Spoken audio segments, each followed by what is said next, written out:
Hey, what's up, guys? It's Bella, and it is Thursday. It's Thursday at 2, and I don't know if you can hear me because I can't hear anything right now. I can hear it right now. Okay, great. Better. Okay. So, I don't know if you knew this, but I am graduating in 2 weeks, and that means a lot of things. So one of the things that it means that I'm not gonna be able to come here and record every time that I feel like it and just play some country for you guys. I feel like there has to be uh, an ending to this moment, which is me being a radio host, and it's gonna be a change and a transformation into me being a podcast show. Is that funny? I don't know. I just feel like it's super funny. But yeah, I'm gonna actually start. This is gonna be like the first preview of my podcast. If I do not like continue with it, it's gonna be on me. But my podcast is gonna be called "To Whoever Is Out There and Listening." A little bit on the name of it. I am not a very religious person, and I do not like. I don't think of religion as a person, but I don't think that I know that there's someone out there. I just don't know their name. Um, so when I was younger, when I was like about 15, I started just asking to whoever was listening, which I thought was the universe back then. I don't know anymore. But yeah, so right now it's like a double uh joke on the meaning on it because it's for you guys that are listening right now, and it's for whoever is up there listening. um, but yeah, to whoever is out there and listening, this is gonna be me giving you some tips on life. How fun is that? If you do not know me, my name is Deyanira, but I go by Bella, and I am live from Toluca, and I have done this show this whole semester.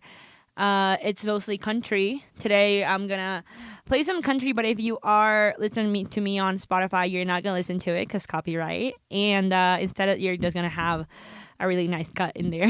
You can go and play the song. I'm gonna say what song. You can pause it, go to the song, come back to me. Yeah. But I've wanted to like finish this season of my life, if you can call it that, that has been college and has been being under 24, because I am also turning 24 on Monday the 5th, and this is being recorded on Thursday the 1st. So I had 5 more days until I turn 24. That's kind of that's my brain exploding right there. But there's been this really, I think, growing moment for me here as a college student and as a young adult, because I am about to get to the half of where you can call yourself a young adult. I think that young adults are from your 20s to your 30s, and then you're just an adult. Does that make sense? But I have learned so much. I always, if you have heard my show before, you know that I always talk about when I left for Missouri, or when I don't know, I go to the U.S. so much and all that stuff. So yeah, most of the things I didn't learn them while I was in the U.S., but I finished I'm gonna say landing the lessons when I was living alone. So yeah, it's gonna be like a guide to not f up your life, I guess, when you're 20s. um, so a little bit about me. If you do not know me, because most of you don't, I am a communications and digital media major. I am from up north here in Mexico, and I live currently in the center of Mexico, so close to the Mexico City. I have a very northern family, and if you live in the U.S., I have a very southern family. So my family has actually lived in Arizona, in the border with Arizona, for a couple years. You know, my mom was born in the border, and my dad was born maybe 2 hours from it. So we were always born and raised like in this half Mexican American household, where we were very dependent on the American lifestyle. And by lifestyle, I mean everything. Like to this day, after living in Missouri for a little bit, I am dependent on so much. I am very much in love with some hair products from the US that I can get here. Me and my siblings were obsessed with cereal. We do not eat it as much, but we were little. And we went to the border. We will usually cross to Walmart because my mom is from this place called San Luis Rio Colorado in Sonora, and it borders with San Luis, Arizona. And the only thing that there is in San Luis is a Walmart. And we would buy 100, or not 100, but we would buy a bunch different types of cereal, and we would have like the cereal Olympics where we will all like choose. We would have like which one that was the better cereal, and to this day, I love so much American cereal. It's just a very white skin thing to say, but yeah, we depend on a lot of U.S. things, and maybe that's why you don't hear the Mexican tinge on my voice as much as you would expect. Um, when I say I live in Missouri, I lived in Missouri for 6 months, or maybe a little bit less, maybe 5 months.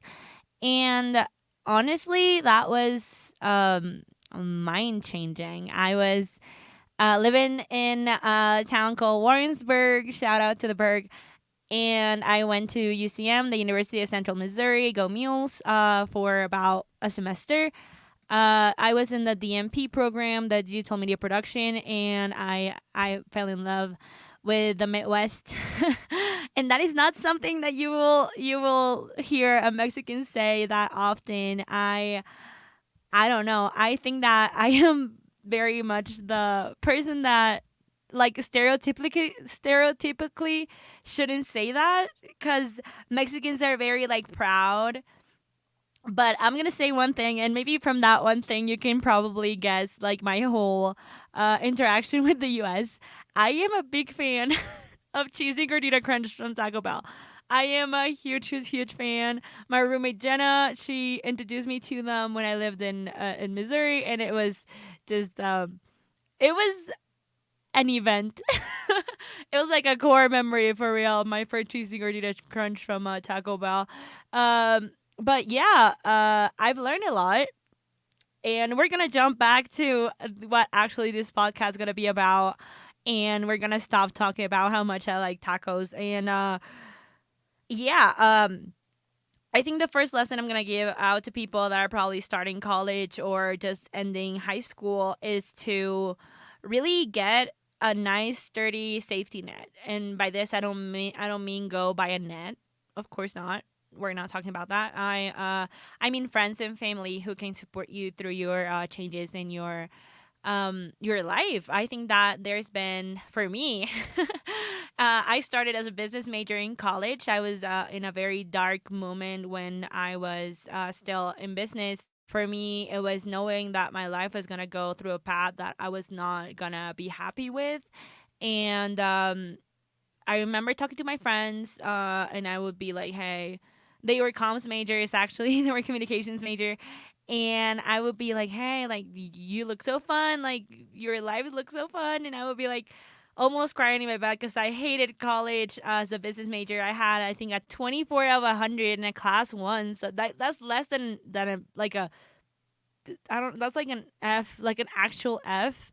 Um, so for me, having a big safety net for my family and my friends was a big part. But when we talk friends, we're not talking the people that you go out to drink with or the people that you like partying with. We're talking about those friends that you talk to when when you're maybe not in the best place mentally. Um I think we all are sometimes not in the best place. I think that comes with the generation as Gen Zs or as very late millennials. We get this feeling that we may not be in the, like, life is not moving as fast or as successfully as we want it to. So for us to like get to where we want to be, it's a long road. And with the type of inflation and the type of jobs and the whole like world status that we have right now, um like the way that society is like existing right now, like the way that it is working right now, it's really giving us that a lot of I'm gonna say stop signs on our way to what we want. So I think that we all get to a dark place, even if it's for a quick second or a whole month. And asking for help is always the best idea, but um, you do want to have a good group of people, or even just one person that you can go to and talk to. And that is also a lesson. You have to pick and choose your friends like they're rotten apples. I mean, there may be a really cute apple that in 2 weeks is just not gonna be what you want to be with, and there's gonna be that one apple that's golden, and you're just gonna have it for 10 or 20 years. And that's things that have happened to me when I was a business major. Actually, I had this friend who I do not talk to anymore because I knew that me being friends with that person was leading me to a place where I didn't want to be. And it was leading me to a person that I didn't want to be. I was being mean. I was being bratty. I was being just this person that I did not want to even like exist with. It was like hating your own person. Like now that I look back at it, I was basically a mean girl, and it was just not cool. It was just a path I didn't want to go to. I very brutally and very suddenly stopped that friendship just because I didn't know how to work with telling them that I couldn't do it anymore, that I was becoming a person that I didn't want to be. And I think my friends now that it's been a couple of years, maybe 4 years, I think that they also realize that, and I think that they really understand the fact that I was not in a good place, and that I let myself be manipulated by someone. And yes, I was actually, when I ended that friendship, I was not a good person to my acquaintance now. But that was because I didn't know how to get out fast enough, and I didn't know how to stop me um becoming a person, because that's also one thing that happens in your teens and your young adult years. You change so fast and so much, but you just know that when you turn 25, it's just gonna stick. It's like Karens. When a Karen raises a Karen, you know that probably when they're 26, they're gonna start asking to use a coupon that expired 2 years ago. That's just how it works. I mean, that's just human development. You start like settling down into the person that you are. And for me, back then I was 20. For me, I knew that I had X number of years that I would take for me to settle down into a person. I didn't want to become a person that was mean or rude, or just didn't care about her family or school. So I stopped being friends with that person. I came back to my friends that are now probably some of the most important people in my life. I came back to becoming a very strongly dependent person on their family. And I mean, I'm not telling you, if you do not have a good relationship with your parents, I'm not telling you to go back to them, but I am telling you to have someone and have a safety net right now, because it is very important as an adult and as a human to have a place where you can go down and really become that person that you want to be, and become that person that is happy, and that person that can reach out to someone. Um, wow, that got deep. Uh, I think my second lesson is to really like let go of things. I was a cheerleader for so many years. I was a cheerleader from my first year of high school up to my second year of college before the pandemic started. And I'm going to tell you how it is. I am not the most skinny person in the world. I am very much mid-size. I am actually a size 16. I used to be a size 20.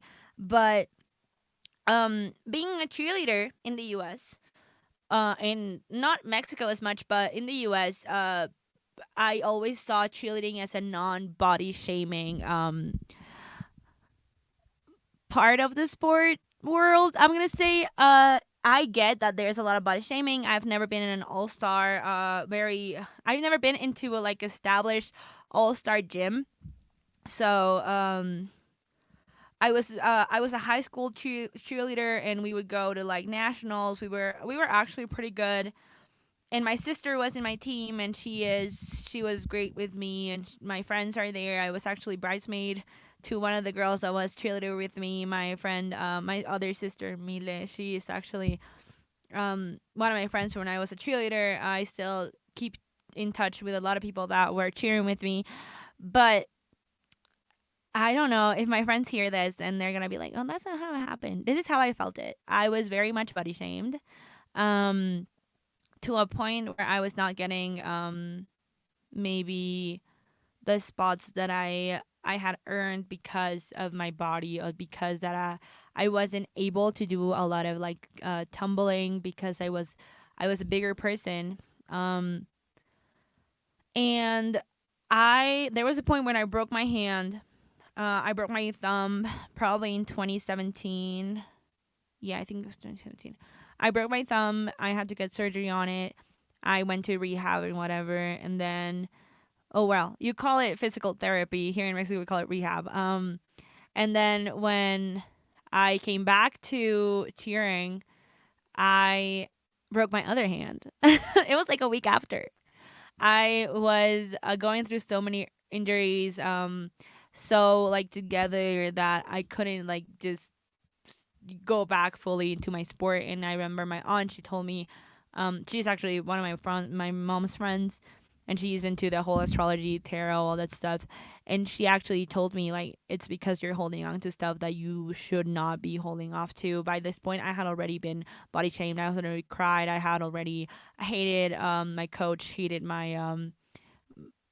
that I needed to take extra time from my day to go to somewhere where I wasn't happy as much.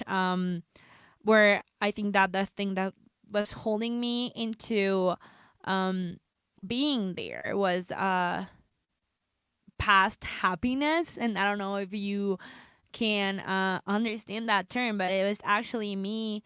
Um, uh, Wait, oh, someone got send me a text. Yo ni corto esta parte.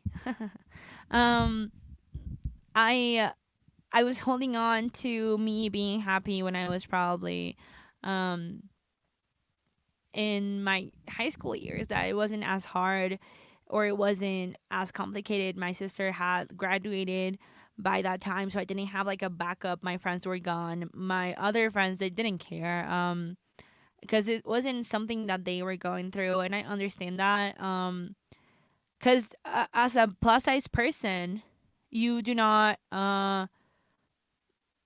you can't like relate to the problems. I think that that is a very like I can relate to very skinny people's problems that I know is also a lot of body dysmorphia. I can't relate to people with other type of insecurities. So me being plus size, I understand now that people couldn't relate to me being maybe bigger, but I was holding on to that. I was holding on to being um happy in that spot. I was happy competing, and by that time, I wasn't competing because I didn't have any place in my team. I wasn't doing anything because my coach just didn't care anymore. Um, so when the pandemic started, I had a new coach. I thought things were gonna be different. It wasn't. It was not. Um, and I left, and then on 2021 I joined a startup all-star gym. I coached for a little bit, and I left for Missouri, and then when I came back I realized I didn't have a job anymore, and I have basically been replaced without me knowing. So that was pretty sad. So it was just me. I think it was the universe and whoever is up there and watching telling me that I was just not made for that anymore. I didn't have the time. I was giving it too much of my school time, my homework time. I was giving too much of my awake time. I just couldn't do it anymore. I used to go to the gym and then go to school and then go to cheer practice and then stay there because you have to go, you have to coach for a little bit. And it was just me going back to how little time I had in high school. And yeah, I think that that's my lesson number two. Or I don't know how many lessons it's given to you.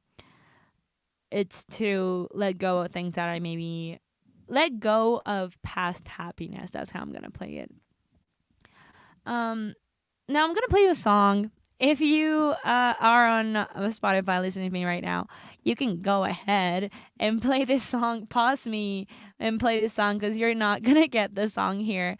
And this is gonna be oh, this one's cool. And this okay, we're gonna play you "Next Thing You Know" by Jordan Davis from his album "Next Thing You Know," and I'll be right back. Don't go anywhere.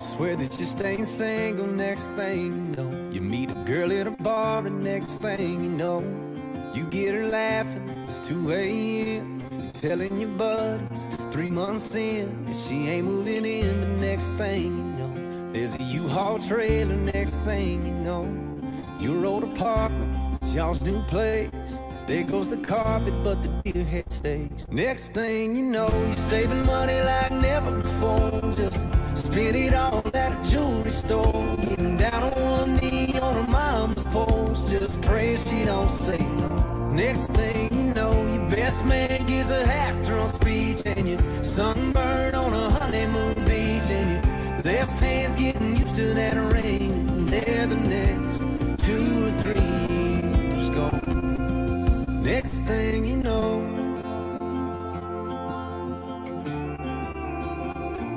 weren't really trying. Next thing you know, it's a test on the counter. Next thing you know, she's standing there crying, nodding her head yes. You're half excited, half scared to death. Cause next thing you know, you're wearing scrubs and a funny white hat, and the doctor saying, how you doing there, Dad? And nobody's ever called you that, and you take the drive home slow. Next thing you know, it's first steps, first dates, first car. It's 11:01, wondering where they are. You're saying that at USC's too far. It's amazing how fast 17 years go. Next thing you know, next thing you know, next thing you know, you get to know your wife again, and you're more in love than you've ever been. With a lot of years of remember wins and still some down the road. Cause next thing you know, you got a yard full of your kids' kids, and you take them to church, teach them to fish, and you tell them stories every chance you get about how fast this life down here can go. Next thing you know, next thing you know.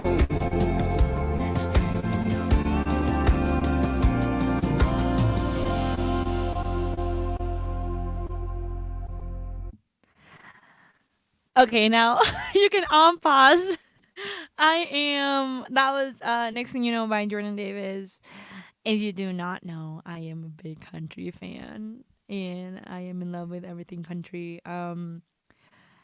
Now I want to talk about a very, I don't know if it's taboo, it's not, because I can't talk about what really is taboo, but we're going to talk about relationships and, okay.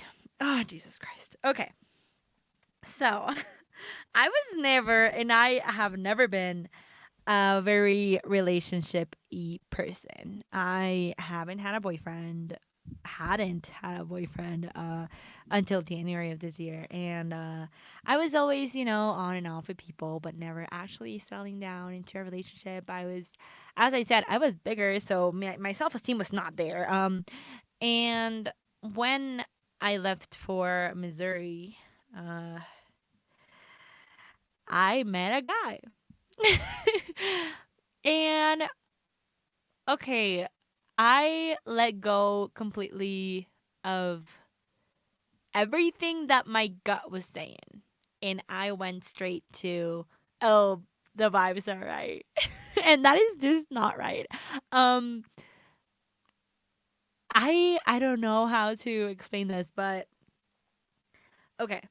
So I went to a karaoke thingy, and it was for international students, and I am Mexican, so I went.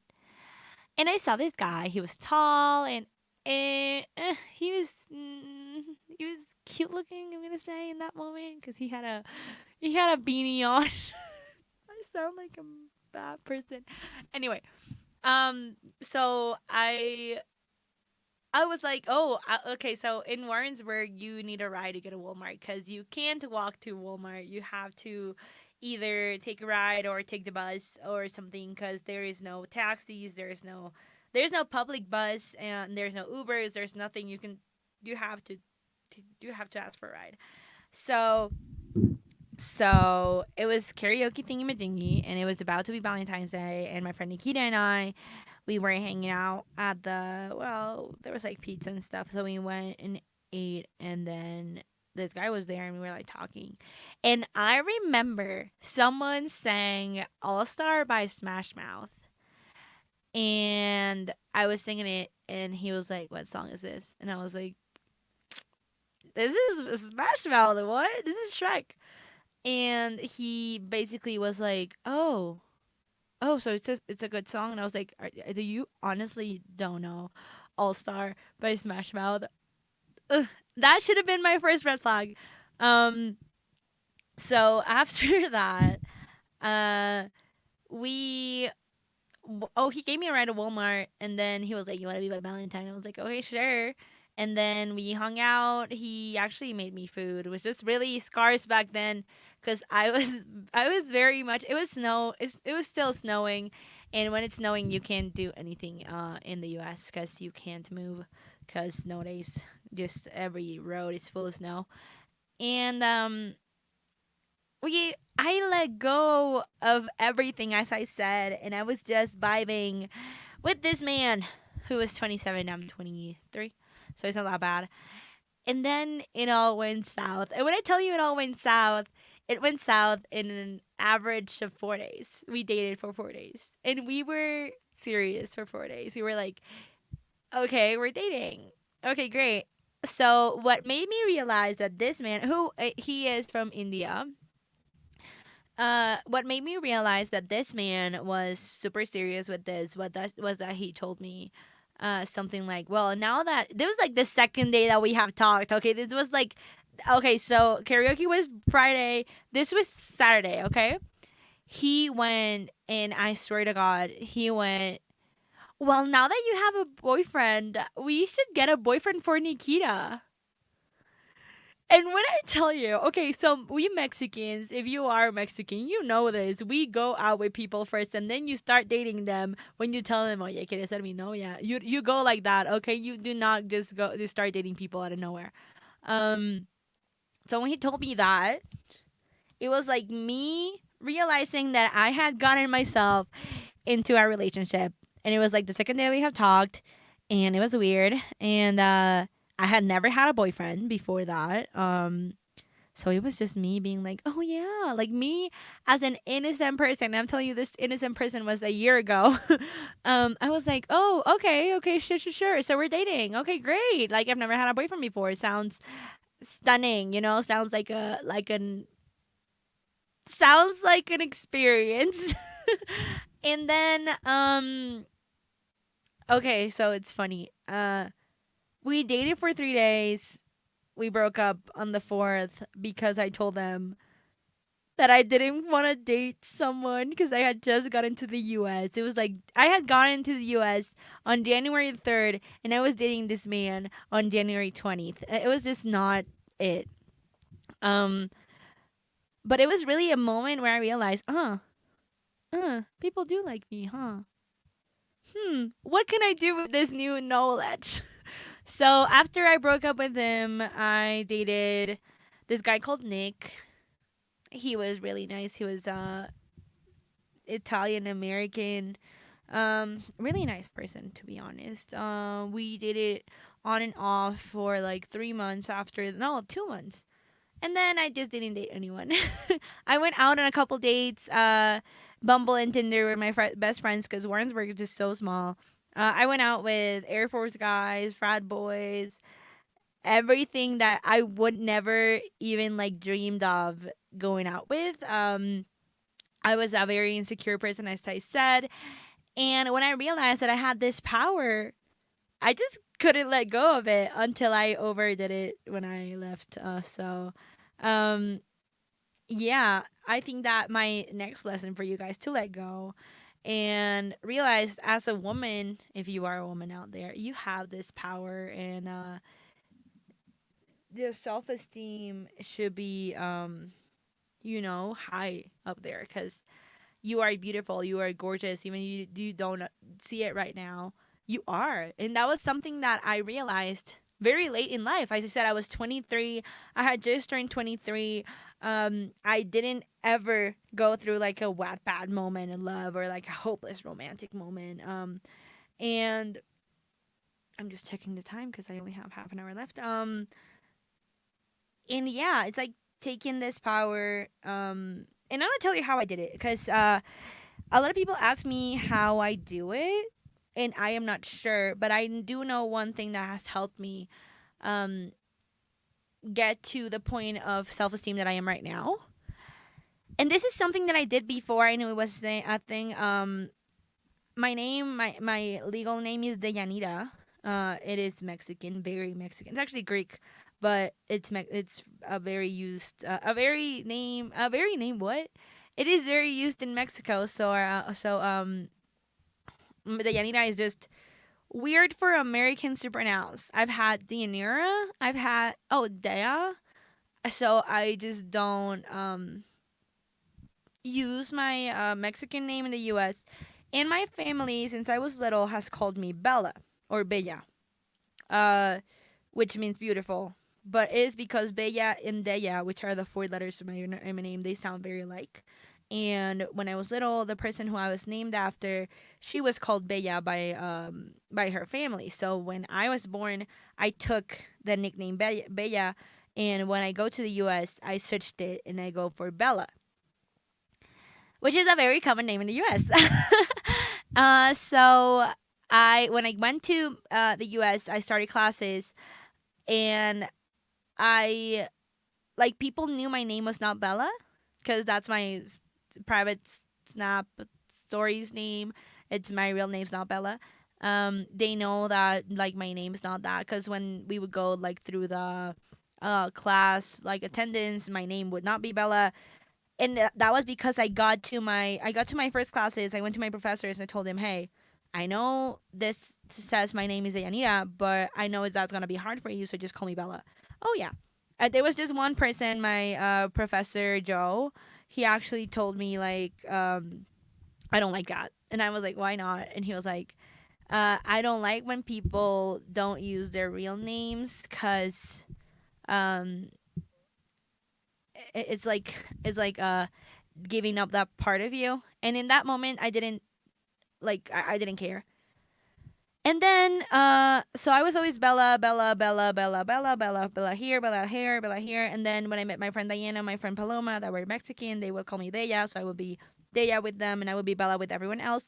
And then there was this guy Rodrigo who was also Mexican in my international student class, and he would be like, "Why do you guys call him Bella? Like her name is Deyanira." And my friends would be like, "Wait, they were also they were also Mexicans." And my friends would be like, "We don't care. She's Bella for us. Like that's just the person that I took. That was my name in the U.S." So after I came back to Mexico, um, I realized that there was this manifestation thing, where you build an alter ego and you start living through that alter ego, and that alter ego is everything that you were never like as your normal person. And I think I did that very unconsciously.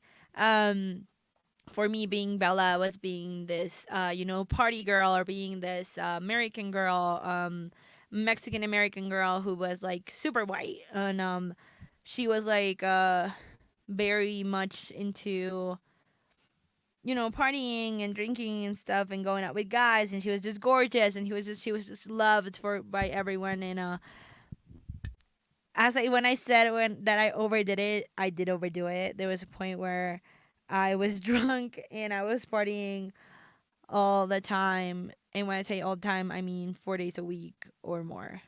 And it was just not healthy.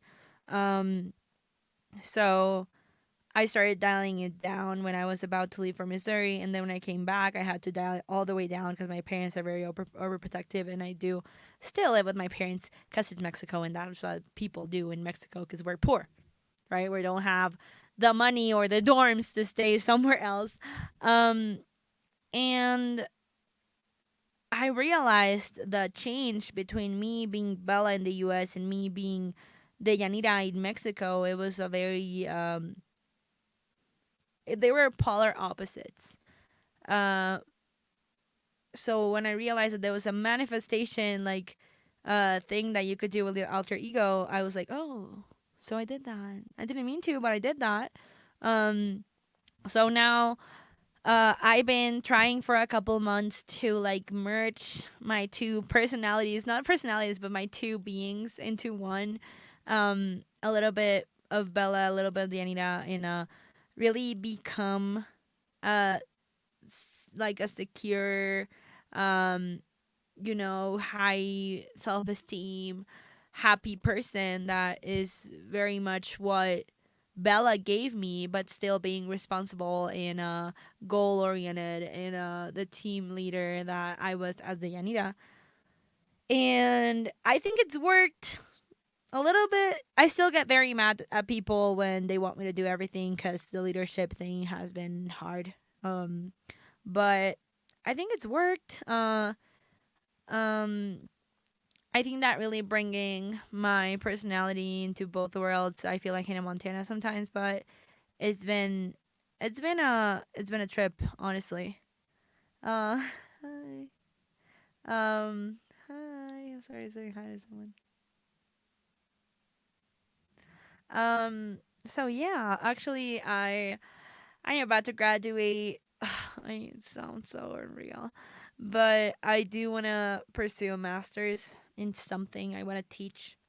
And I don't think you can be a teacher and party Thursday, Fridays, and Saturdays and Sundays. That's just not how it works.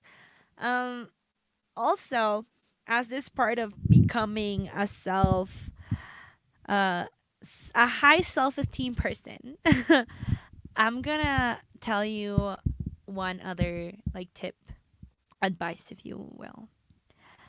Don't let go of those things that are from your background. My family on my mom's side, they are very Mexican, if you can call it that. No, no, I'm kidding.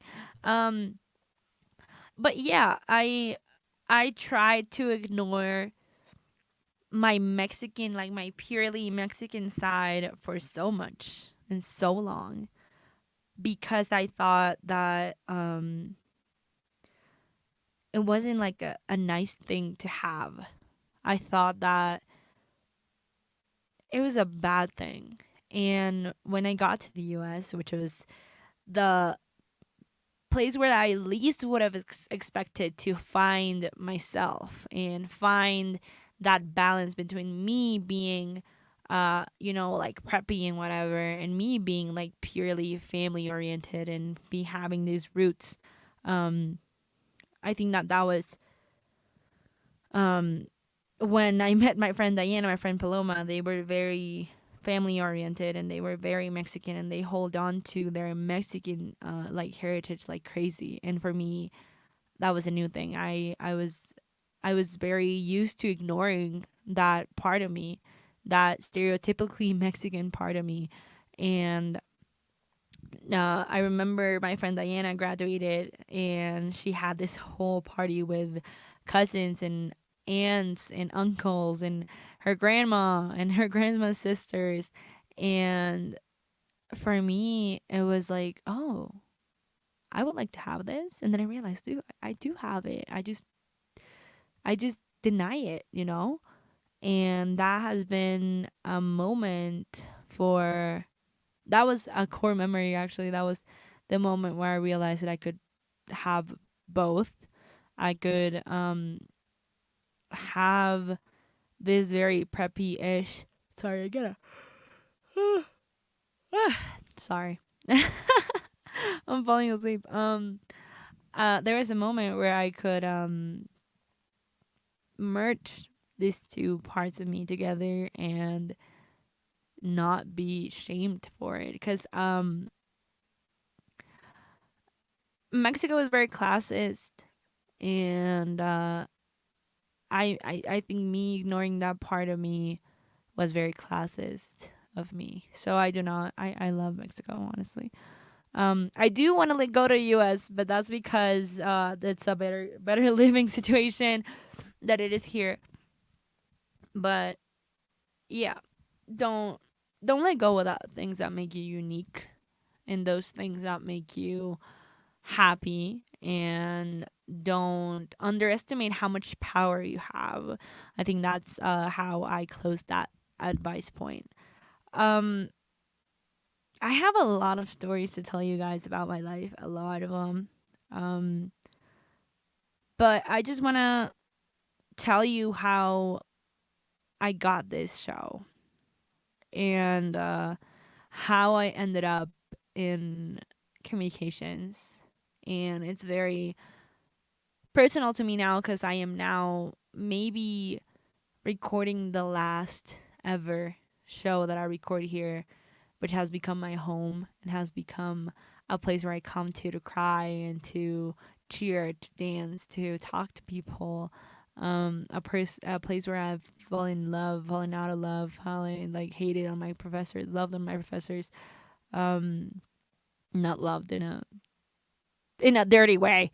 I mean, loved in a I admire you guys. But I'm not crying. I think the person that I let go of here, because I always said that my major was the love of my life. I think that I'm not crying. I think that the person that I was here and the person that I was here in college has been so far my favorite version of myself. I have grown so much. I have changed so much, and that's also something that you need to face. You're gonna change like crazy, not even physically, mentally, personality wise. You're gonna change like crazy when you get to college. I think that me being here talking to you, even if you're not listening or if you're not gonna listen right now, um, if you are here, I, I don't think that Bella from 5 years ago would have done this. I don't think that I would ever be in front of a mic. I don't think that I will ever be sharing the fact that I am in love with country. And that is something that I have grown to love and grown to accept about myself, my voice, my S's, my personality, the way that I think, the way that my mind processes things. And for me to be sharing that with you is just, it's mind blowing for 19-year-old Bella. Um, I think that Bella who walked maybe 5 years ago through these doors and said, smells like hotel, smells nice. That was, I don't think that that was ever in my mind that I would stay here and that this would be my home. Um, I'm being really sentimental because I don't want to cry, and that's when I was talking so slow. The people that I met here, the people that I have become my friends here, the people that I have helped, the people that I have taken pictures of, um, all the things that I recorded, it has really been a journey. It has really been a moment where it really brought me from a very dark place, and it really took my hand and led me to places where I would never thought I would be. And maybe that's my last advice for you guys, is to fall in love with your major, fall in love with what you're doing. And cuz that's, I think that is, at so far at least, the biggest love that I've had. And yeah, I think that's my last advice. Do what you love. And I know that everyone says that to you. If you do what you love, you don't work one day in your life. But I always say that I'm not working, I'm playing. Every time that I get into a studio and every time that I edit, I'm just playing. I get stressed, yeah, but you get stressed playing Smash Bros too. So I just want to thank you all for listening today and always that you were listening to me. I gotta go because I'm meeting my friends, but uh, I won't be a stranger. I will be back on your Spotify or your car, your YouTube, your Twitch. I'll be back one day, I promise. And to say goodbye, I'm gonna play you. Oh, also, if you did not follow my playlist, it's called "I Wasn't Born in Texas, but I'll Get There as Fast as I Can." Um, I'm gonna play you "Where It Ends" by Billy Zimmerman. Thank you so much for listening, and thank you so much for being here, and thank you so much for helping me become who I am. And that's it. And this is me logging off from here forever. Thank you. Love you. And this is Billy Superman, where it ends.